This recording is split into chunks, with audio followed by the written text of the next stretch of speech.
So today I would be going to demonstrate my assignment 3B of ASP.NET, in which we had to create a payment portal and had to add to cart and payment card functionality on it. So let's just quickly run the code over here.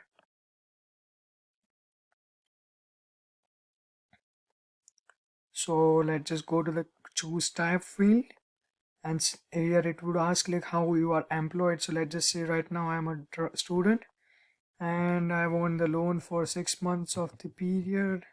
So let's just add 6 in it. So it would redirect to this page, and here it would ask you like if you want to keep shop. So if you click on the keep shop, it would redirect to if you want to add some more on it. And if you want to just go to checkout, you can just quickly click on the checkout, and you can be redirected to the checkout window. So now log in into the system with Google. So here it would say prathamshah12356@gmail.com. That's my email address has been logged in, and let's do the payment for it. Continue to payment, and it will redirect to the payment portal over here. So I have created a dummy card over here. So let me just enter the card number.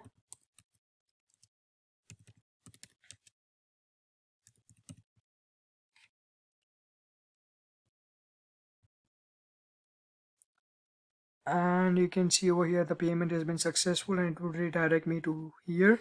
So you can see I just added a term of 6 months, and you can see the amount over here, and it says my name, first name, last name, and how many months I have loaned. Also, if you go to the Stripe account that I have created, and if you just refresh the page over here,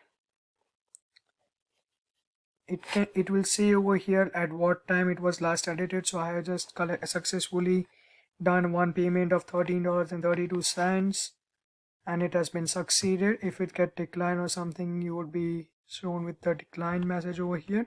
So let's just quickly go to the code. So basically I have edited my orders controller and the shop controller. So if you go to the shop controller, okay, we are already on the shop controller page. So you can see over here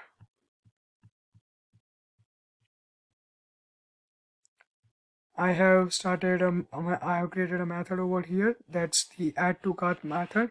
This will add the quantities and everything to the cart, and after that it would just check the session if the customer is already been logged in or not, and it would use the email address, the Google API one, to check the session over here.